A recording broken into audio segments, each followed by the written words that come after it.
माहेश्वरी। आज हम एक और इंजीनियरिंग केमिस्ट्री का इम्पॉर्टेंट टॉपिक डिस्कस करते हैं, अल्टीमेट एनालिसिस। अल्टीमेट एनालिसिस को समझने से पहले हम ये समझ लेते हैं कि analysis of coal and coke के कितने मेथड है। इसका मतलब ये है कि कोल या कोक को एनालाइज हम किन किन मेथड से कर सकते हैं। There are two methods. First, proximate analysis, and second is ultimate analysis. proximate analysis हम ऑलरेडी डिस्कस कर चुके हैं कि proximate analysis में हम डिटरमाइन कर रहे हैं किसका, कोल या कोक का moisture content, second volatile matter, third ash content, fourth fixed carbon of coal. इसका मतलब क्या हुआ कि प्रॉक्सिमेट एनालिसिस ये क्या है, एक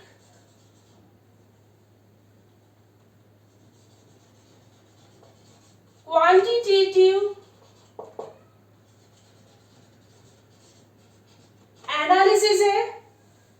सेकंड, ये डेटा कलेक्शन है, data collection of moisture, volatile matter, ash content and fixed carbon, जिसका particularly जो proximate analysis का यूज होता है ये कोल या कोक की क्वालिटी को बताता है कि ये किस क्वालिटी का कोल है।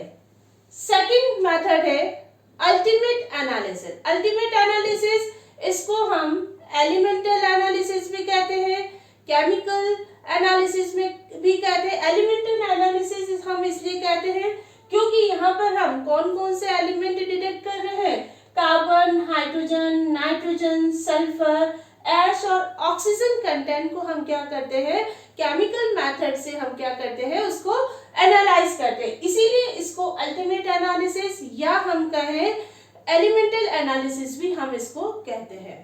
आज का अपना हम टॉपिक स्टार्ट करते हैं, अल्टीमेट एनालिसिस। अल्टीमेट एनालिसिस है क्या? अल्टीमेट एनालिसिस एक टाइप का क्या है, केमिकल एनालिसिस है। इसके साथ साथ ये क्या है, एलिमेंटल एनालिसिस है। एलिमेंटल एनालिसिस का क्या मतलब होता है कि एलिमेंट को डिटेक्ट करना। एलिमेंट कौन कौन से हो गए फ्यूल में, carbon, hydrogen, nitrogen, sulphur, ash and oxygen को क्या करता है, डिटरमाइन करता है। तो इसकी अल्टीमेट एनालिसिस की जो डेफिनेशन हो गई कि ये भी एक टाइप का डेटा कलेक्शन है। किसका है, निकालता है percentage of carbon, hydrogen, nitrogen, sulphur और ऑक्सीजन को का क्या करता है, परसेंटेज डिटरमाइन करता है।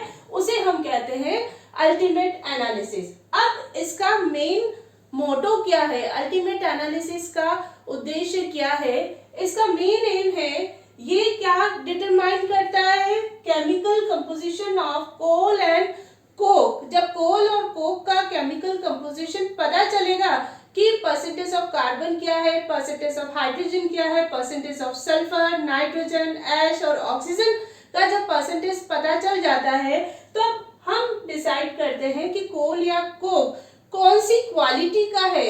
मेन इसका उद्देश्य है कि डिटरमाइन करना, किसकी, कोक और कोल की क्वालिटी को डिटरमाइन करना ही अल्टीमेट एनालिसिस का मेन गोल है।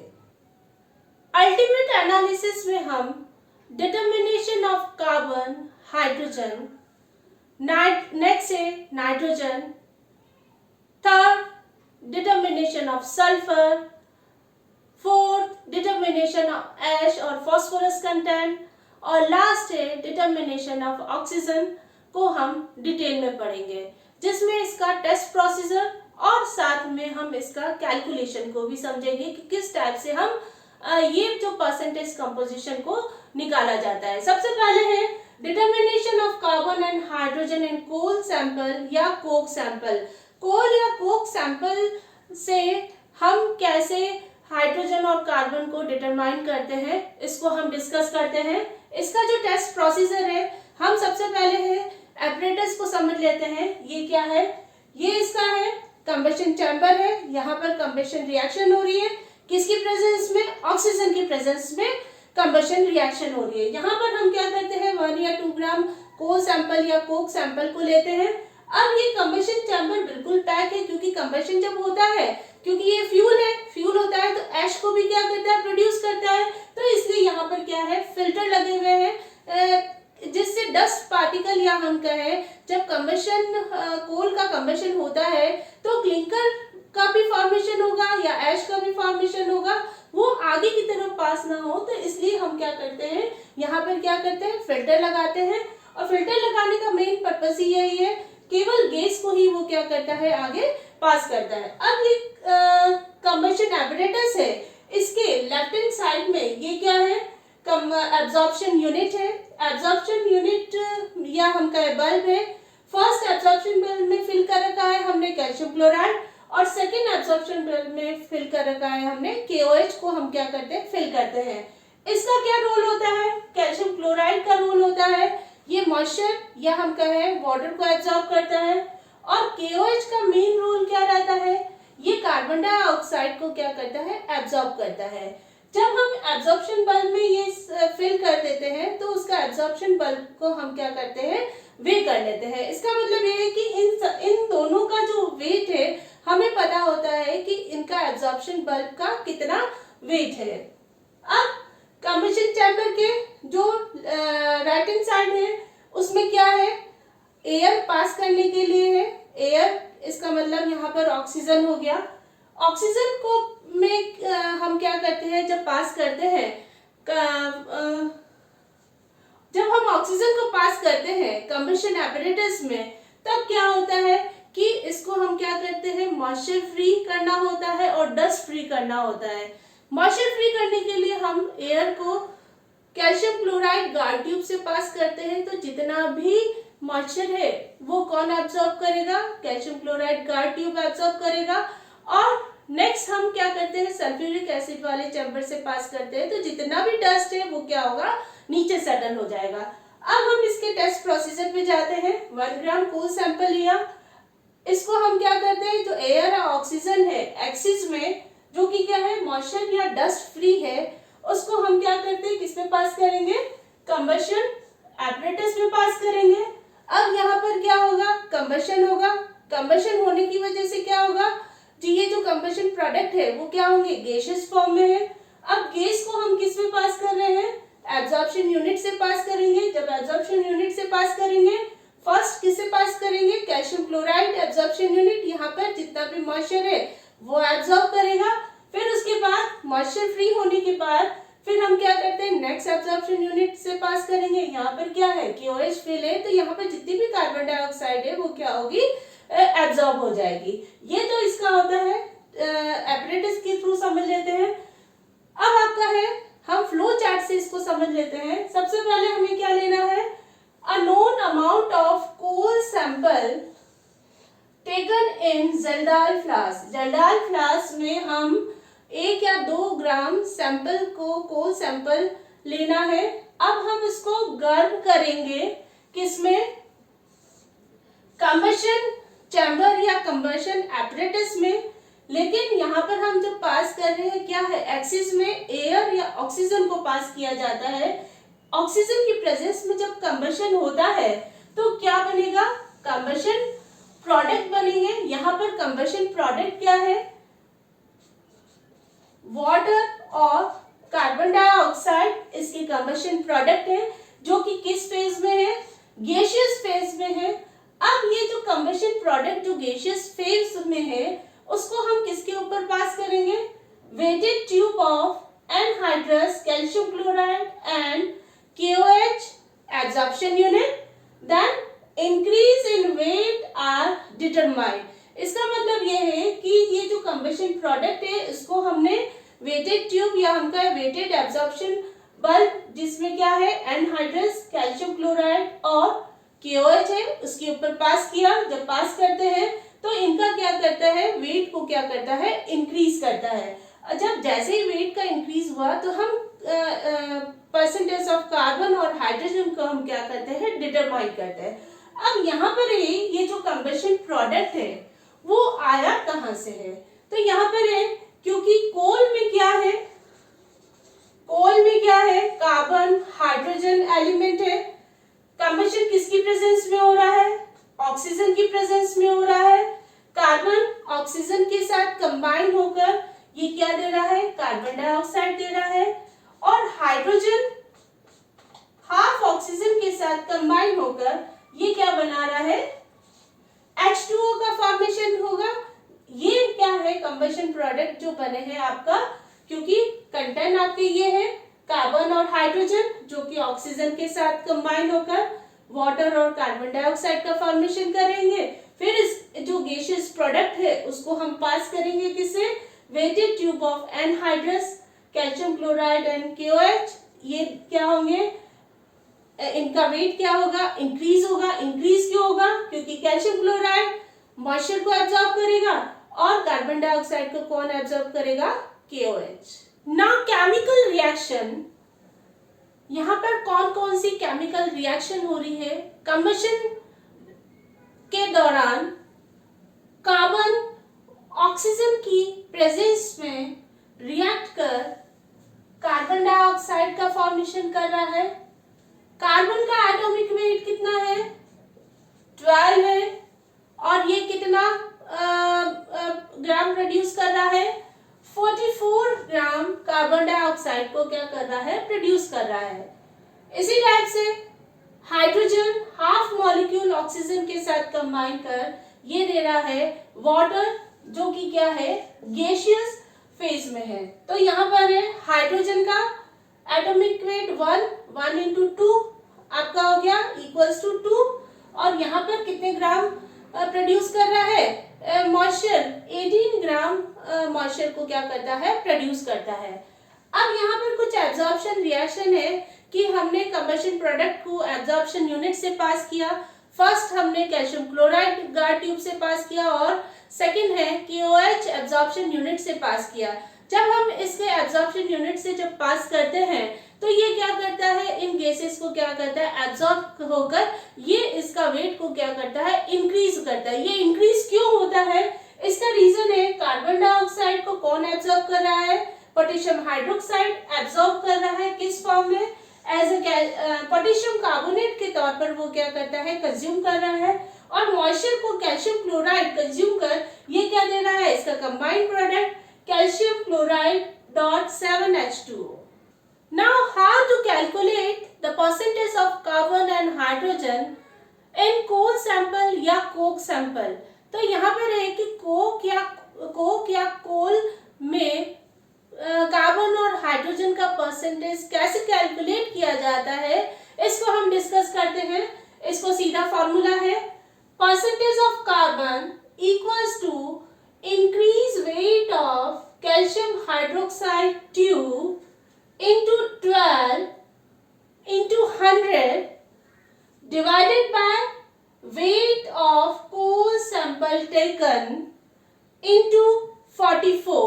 यहाँ पर जो 12 कहाँ से आया, 12 क्या है, एटॉमिक वेट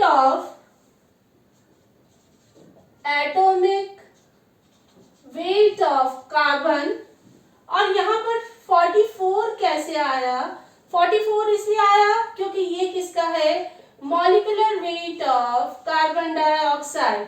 तो यहाँ पर है कि कार्बन ऑक्सीजन के साथ कंबाइन होकर क्या बना रहा है, कार्बन डाइऑक्साइड का फॉर्मेशन हुआ है, इसीलिए हमारा 12 डिवाइडेड बाय 14 आया। तो ये तो इसका होता है परसेंटेज ऑफ कार्बन, कैसे हम निकालते हैं।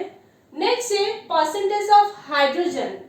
परसेंटेज ऑफ हाइड्रोजन निकालने के लिए ये क्या है, increase weight of calcium chloride tube into 2 into 100 divided by weight of coal sample taken into 18।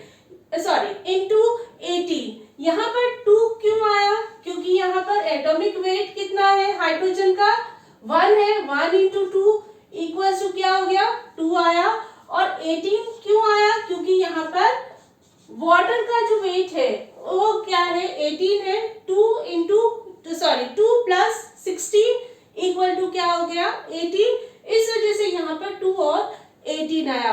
वापस रिपीट कर लेते हैं। Percentage of hydrogen, increase weight of calcium chloride tube into 2 into 100 divided by weight of coal sample taken into 18. Now determination of nitrogen in coal और coke sample, कोल या coke sample में से nitrogen को कैसे determine किया जाता है, उसका टेस्ट प्रोसीजर और साथ में नाइट्रोजन को कैसे कैलकुलेट करते हैं उसको हम डिस्कस करेंगे। सबसे पहला टेस्ट प्रोसीजर। टेस्ट प्रोसीजर में सबसे पहले हम क्या लेते हैं, ज़ेल्डाल फ्लास्क। ये क्या है, ज़ेल्डाल फ्लास्क के नीचे क्या है, बर्नर है। ज़ेल्डाल फ्लास्क को डिस्टिलेशन असेंबली से हम क्या करते हैं, कनेक्ट करते हैं। ये जो कनेक्ट करते हैं तो ये जो कंडेंसर है, कंडेंसर का एक जो एंड है किसमें डिप है, known volume of standard sulphuric acid में क्या है, डिप है। अब हम क्या करते हैं, असेंबली को पूरा सेट करते हैं। अब हम टेस्ट प्रोसीजर पे जाते हैं। हमने ज़ेल्डाल फ्लास्क में सबसे पहले क्या लेना है, पाउडर कोल सैंपल जो कि 1 या 2 ग्राम है, जिसका वेट हमें पता है। हम ऐड कर रहे हैं कॉन्सेंट्रेटेड सल्फ्यूरिक एसिड। ये माना ये ज़ेल्डाल फ्लास्क है, हमने पाउडर कोल सैंपल लिया। अब उसको सल्फ्यूरिक एसिड इतना ऐड करना है कि इसकी सरफेस कवर हो जाए। हम साथ में कॉपर सल्फेट और कुछ क्वांटिटी में कैटलिस्ट ऐड कर रहे हैं। पोटेशियम सल्फेट को हम क्या करते हैं, ऐड करते हैं। अब हम इसको क्या करें, अच्छे से शेक करते हैं। जब शेक करते हैं तो यदि सॉल्यूशन क्लियर हो जाता है तो ठीक, नहीं होता है तो सॉल्यूशन को क्लियर करने के लिए हम क्या करेंगे, इसको थोड़ा सा गर्म करेंगे। तो ये आपका क्या हो गया, ज़ेल्डाल फ्लास्क में क्या है, powder coal sample plus concentrated sulphuric acid plus copper sulphate plus catalyst potassium sulphate को हमने लिया है और थोड़ा सा गर्म किया है। गर्म करने पर ये क्या हो गया, क्लियर सॉल्यूशन हो गया। अब जब क्लियर सॉल्यूशन हो जाता है तो हम इसमें क्या करते हैं, एक्सिस में सोडियम हाइड्रोक्साइड को ऐड करते हैं। हम सोडियम हाइड्रोक्साइड को जब ऐड करते हैं और इसको जब हम गर्म करते हैं तो ये क्या लिबरेट करता है, अमोनिया को लिबरेट करेगा। और ये जो लिबरेटेड अमोनिया है ये क्या होगा, इसके थ्रू आएगी। जैसे ही कंडेंसर से पास होगा तो ये क्या होगा, बाहर ठंडा है तो ये क्या, होच वेपर क्या होगी, कूल होगी और लिक्विड में क्या होगा, कन्वर्ट हो जाएगा। अब ये जो अमोनिया है कौन एब्जॉर्ब करेगा, ये सल्फ्यूरिक एसिड को क्या करेगा, एब्जॉर्ब करेगा। तो यहाँ पे भी फ्लो चार्ट में क्या है कि ये जो लिबरेटेड अमोनिया है absorb in known volume of 1n H2SO4। फिर उसके बाद जैसे ही सारी अमोनिया एब्जॉर्ब हो जाती है तो हम क्या करते हैं, बैक टाइट्रेशन के थ्रू हम क्या करते हैं, उसको टाइट्रेट करते हैं। किसके साथ, 1n NaOH के साथ। 1n NaOH के साथ इसे यूज करते हैं। जितना भी अनयूज्ड H2SO4 है उसको कैलकुलेट करके हम नाइट्रोजन को हम क्या करते हैं, एस्टिमेट करते हैं। नाइट्रोजन एस्टिमेशन में कौन कौन सी केमिकल रिएक्शन हो रही है उसको हम डिस्कस करते हैं। सबसे पहले कोल सैंपल क्या है, नाइट्रोजन है। नाइट्रोजन में हमने जब एस्टिमेट करते हैं तो कोल सैंपल में हमने क्या किया, सल्फ्यूरिक एसिड दिया। सल्फ्यूरिक एसिड जब ऐड करते हैं तो हमारा यहाँ पर क्या है, क्लियर सॉल्यूशन ऑब्टेन होता है। ये जो क्लियर सॉल्यूशन किसका होता है, अमोनियम सल्फेट का क्या होता है, क्लियर सॉल्यूशन होता है। नाइट्रोजन सल्फ्यूरिक एसिड के साथ रिएक्ट कर अमोनियम सल्फेट का फॉर्मेशन करेगा, जो कि यहाँ पर जो हमारा रिएक्शन था कि H2SO4 ऐड करते हैं तो क्लियर सॉल्यूशन होता है। अब क्लियर सॉल्यूशन में हमने क्या ऐड किया, सोडियम हाइड्रोक्साइड। यहाँ क्लियर सॉल्यूशन किसका बना है, अमोनियम सल्फेट का है। जब हम इसको एक्सिस में काम लेते हैं तो ये क्या करता है, अमोनिया को क्या करता है, लिबरेट करता है। ये जो अमोनिया, लिबरेटेड अमोनिया है, डिस्टिलेशन के थ्रू हम क्या करते हैं, एब्जॉर्ब कराते हैं। किससे, सल्फ्यूरिक एसिड जो कि हमारा है नॉन वॉल्यूम है, उसमें जब अमोनिया, जो ये लिबरेटेड अमोनिया है, जब एब्जॉर्ब होगी तो ये फर्दर क्या होगा, अमोनियम सल्फेट के फॉर्म में ये क्या होगा, एब्जॉर्ब होगा। Now calculation of percentage of nitrogen. Nitrogen को कैसे कैलकुलेट करते हैं उसका फॉर्मूला है volume of acid used into 1.4 divided by weight of coal sample taken. Next determination method है determination of sulphur in coal और कोक सैंपल। कोक या कोल sample से सल्फर को कैसे डिटरमाइन किया जाता है उसको डिस्कस करेंगे। सबसे पहले हमें क्या लेना है, dry and powder coal sample या कोक सैंपल। इसको सबसे पहले हम क्या करते हैं, पाउडर को कॉम्पैक्ट कर लेते हैं और पैलेट के फॉर्म में कन्वर्ट करते हैं। जब पैलेट बन जाती है तो इसको हम किस में प्लेस करेंगे, बॉम्ब कैलोरीमीटर। तो यहाँ पर इसको हम बर्न करेंगे किसमें, बॉम्ब कैलोरीमीटर में।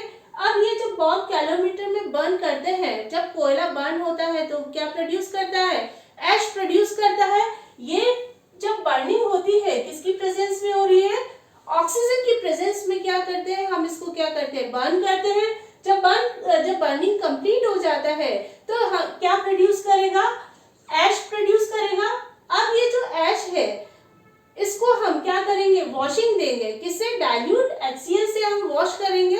इसका मतलब ये है कि हमने ऐश में थोड़ा डाइल्यूट HCl डाला, अच्छे से शेक किया, फिर उसको डिकेंट कर दिया, फिर वापस हमने क्या किया, H2SO4 ऐश में डाला, अच्छे से शेक किया और शेक करने के बाद हमने HCl को हमने क्या किया, सेपरेट किया, हम क्या करें, डिकेंट करते हैं। इस टाइप से हम 5 से 6 बार तक हम क्या करते हैं, एसिड को वॉश करते हैं। एसिड वॉश से जो एसिड एक्सट्रैक्ट ऑब्टेन हुआ है उसमें हम क्या डालते हैं, बेरियम क्लोराइड का सॉल्यूशन डालते हैं। जैसे ही बेरियम क्लोराइड का सॉल्यूशन ऐड करेंगे तो कौन सा प्रेसिपिटेट बनेगा, बेरियम सल्फेट का कौन सा, व्हाइट प्रेसिपिटेट बनेगा। ये जो व्हाइट प्रेसिपिटेट है बेरियम सल्फेट का, इसको हम क्या करेंगे, फिल्टर करेंगे। फिल्टर करने के बाद ड्राई करेंगे और फिर उसका हम क्या करेंगे, वे करेंगे। यहाँ पर क्या है, कुछ रिएक्शन के थ्रू समझ लेते हैं। यहाँ पर कोल सैंपल में क्या है, सल्फर है। सल्फर ऑक्सीजन की प्रेजेंस में बर्न होकर क्या बना रहा है, सल्फेट का फॉर्मेशन है। पहले सल्फर डाइऑक्साइड बनेगा, ट्राई ऑक्साइड बनेगा, फिर सल्फेट में कन्वर्ट हो जाएगा। अब ये जो सल्फेट जो सोल्यूशन है, हम क्या ऐड कर रहे हैं, बेरियम क्लोराइड। जैसे ही बेरियम क्लोराइड ऐड करेंगे तो ये किसका प्रेसिपिटेट बनेगा, बेरियम सल्फेट का क्या करता है, प्रेसिपिटेट का बनता है, जो कि व्हाइट इन कलर का होता है। Now calculation of percentage of sulphur.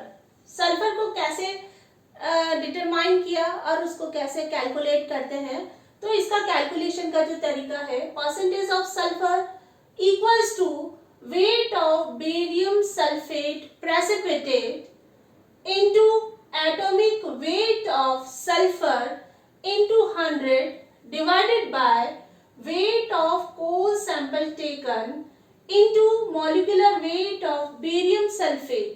तो इसको वापस हम लिख लेते हैं, weight of barium sulfate precipitate into 32 क्या है, atomic weight of sulfur into 100 divided by weight of coal sample taken into 233। 233 क्या है, molecular weight of barium sulfate। इस टाइप से हम क्या करते हैं, परसेंटेज ऑफ सल्फर को डिटरमाइन करते हैं। नेक्स्ट डिटर्मिनेशन है डिटर्मिनेशन ऑफ ऐश और फॉस्फोरस इन कोल। यहाँ पर ऐश कंटेंट या फॉस्फोरस कंटेंट को डिटरमाइन करने के लिए प्रॉक्सिमेट एनालिसिस में जब हमने ऐश कंटेंट को डिटरमाइन किया था, ठीक प्रोसीजर यहाँ पे भी यही है। ऐश या फॉस्फोरस कंटेंट को निकालने के लिए, अब ऐश कंटेंट क्या था, हमने क्या किया कि पाउडर कोल को लिया, पाउडर कोल को क्रूसिबल में लिया, फिर उसको हमने क्या किया कि अनकवर्ड कंडीशन में ही मफर फर्नेस में रखा और हमें कितने 7 मिनट तक हमें क्या करना है, सॉरी हाफ एन आवर्स तक हम क्या करेंगे कि 700 प्लस माइनस 50 डिग्री सेंटीग्रेड हो सकता है, हाफ एन आवर तक हम क्या करते हैं, उसको टेम्परेचर मेंटेन करते हुए गर्म करते हैं। उसके बाद हमें जो ऑब्टेन होता है क्रूसिबल में, हम उसको ठंडा करेंगे और फिर वे करेंगे। ठीक प्रोसीजर यहाँ पे भी वही है। हम प्रॉक्सिमेट एनालिसिस के थ्रू हम क्या करते हैं, ऐश या फॉस्फोरस कंटेंट जो ऐश का है हम जो फॉस्फोरस और ऐश है कोल सैंपल का, हम प्रॉक्सिमेट एनालिसिस से हम क्या करते हैं, डिटरमाइन करते हैं। नेक्स्ट है डिटर्मिनेशन ऑफ ऑक्सीजन। यहाँ पर ऑक्सीजन को डिटरमाइन करने के लिए ये केवल एक कैलकुलेटिव पार्ट है। हम percentage of carbon, nitrogen, sulphur और ऐश कंटेंट को हम प्लस करके अगर 100 से माइनस कर देंगे तो निकल जाएगा परसेंटेज ऑफ ऑक्सीजन। तो यहाँ पे फॉर्मूला है percentage of oxygen minus percentage of within bracket carbon, hydrogen plus nitrogen plus sulphur plus ash content. Now significance of ultimate analysis. अल्टीमेट एनालिसिस में हम percentage of carbon, hydrogen, nitrogen, sulphur, ash और oxygen का हम क्या करते हैं, determine करते हैं। सबसे पहला है कार्बन है। कार्बन का परसेंटेज हाई है तो इसका मतलब है कि कैलोरीफिक वैल्यू भी क्या होगी, उस फ्यूल की हाई होगी। तो यहाँ पर है calorific value is directly proportional to the carbon present in fuel. Carbon के दोनों क्या है, रेसिप्रोकल है। जितना ज्यादा कार्बन होगा उतना ही उसका कैलोरीफिक वैल्यू क्या होगा, हाई होगा। तो इसका मतलब ये है कि अच्छे जो क्वालिटी का कोल है वो क्या होगा, कार्बन रिच होगा तो इसका कैलोरीफिक वैल्यू भी कितना होगा, हाई होगा। नेक्स्ट है हाइड्रोजन। हाइड्रोजन वैसे तो कैलोरीफिक वैल्यू को इंक्रीज करता है, लेकिन कभी कभी लेकिन ये क्या होता है, कैलोरीफिक वैल्यू को क्या करता है, डिक्रीज करता है, क्योंकि hydrogen as a volatile matter के तौर पर हम क्या करते हैं, कंसिडर करते हैं। वॉलेटाइल मैटर होने की वजह से ये क्या करता है, कैलोरीफिक वैल्यू को क्या करता है, डिक्रीज करता है। नेक्स्ट है नाइट्रोजन कंटेंट। नाइट्रोजन क्या है, इनर्ट है। इनर्ट होने की वजह से यहाँ पर ये क्या है, अनडिजायरेबल प्रोडक्ट है। अनडिजायरेबल प्रोडक्ट होने की वजह से ये क्या करता है, कैलोरीफिक वैल्यू को भी क्या करता है, डिक्रीज करता है। इसलिए अच्छे फ्यूल के लिए रिक्वायरमेंट क्या है, कैलोरीफिक वैल्यू हमेशा क्या होना चाहिए, इट शुड बी लो होना चाहिए। नेक्स्ट है ऐश कंटेंट। ऐश या फास्फोरस कंटेंट है। ऐश क्या है, ये क्लिंकर के फॉर्म में भी हो सकता है, डस्ट फॉर्म में भी हो सकता है, क्योंकि इसका कंबशन पॉसिबल नहीं है, या हम कहें इसका ये कंबशन रिएक्शन में पार्टिसिपेट नहीं करता है और बर्निंग नहीं होती है, और इसकी वजह से क्या होता है, कैलोरीफिक वैल्यू को क्या करता है, डिक्रीज करता है। तो इसलिए ये है कि ऐश कंटेंट भी अच्छे फ्यूल के लिए क्या होना चाहिए, ये हमेशा लो होना चाहिए। और ऐश कंटेंट बहुत ज्यादा हुआ तो ये क्या करता है, कैलोरीफिक वैल्यू को भी क्या करता है, रिड्यूस करता है। लास्ट है ऑक्सीजन। ऑक्सीजन हमेशा कोल में या कोक में प्रेजेंट है तो एज ए वॉलेटाइल मैटर की तरह वर्क करता है। जैसे हाइड्रोजन के साथ कंबाइन होकर मॉइस्चर के फॉर्म में रहेगा, H2S का फॉर्मेशन करेगा। तो ये क्या होगा कि जब इसका वॉलेटाइल मैटर के तौर पे कंबाइन हुआ तो ये क्या करता है कि ये कैलोरीफिक वैल्यू को क्या कर रहा है, डिक्रीज करता है। इसलिए अच्छे फ्यूल के लिए रिक्वायरमेंट है कि ऑक्सीजन कंटेंट क्या होना चाहिए, लो होना चाहिए। नेक्स्ट है सल्फर कंटेंट। सल्फर कंटेंट बहुत ज्यादा इंपॉर्टेंट है, ये हमेशा ही लो होना चाहिए। इसका रीजन ये है कि सल्फर ऑक्सीजन के साथ रिएक्ट कर sulphur dioxide, sulphur trioxide, hydrogen के साथ रिएक्ट कर H2S गैस का जब फॉर्मेशन करता है तो ये क्या करता है, एयर पोल्यूशन का क्या होता है, मेन कोज होता है। तो अच्छे फ्यूल के लिए रिक्वायरमेंट है सल्फर हमेशा कम होना चाहिए और कम भी होना चाहिए। तो इस अच्छे फ्यूल में यदि कम है तो यहाँ पर क्योंकि सल्फर है, सल्फर एक टाइप का एयर पॉल्यूटेंट है। जब सल्फर ये जो एयर पॉल्यूटेंट है कम रिलीज होगा तो एयर पोल्यूशन को भी क्या करता है, मिनिमाइज करता है। इसलिए अच्छे फ्यूल के लिए रिक्वायरमेंट है सल्फर क्या होना चाहिए, हमेशा कम होना चाहिए। सल्फर की वजह से यदि फ्यूल में सल्फर प्रेजेंट है तो उसमें एक बैड स्मेल भी क्या करता है, प्रोड्यूस करता है। Thank you guys. आप मेरे वीडियो का डिस्क्रिप्शन जाकर देखें जिसमें मैंने इंपॉर्टेंट लिंक दे रखे हैं। इंस्टाग्राम पेज का लिंक, वाटर केमिस्ट्री का लिंक, फ्यूल का लिंक, बायोकेमिस्ट्री का link, some basic concepts of chemistry link दे रखा है जो स्टूडेंट पर्पज से बहुत बेनिफिशियल है। यदि आपको मेरा वीडियो पसंद आ रहा है तो आप उसको शेयर और लाइक जरूर करें।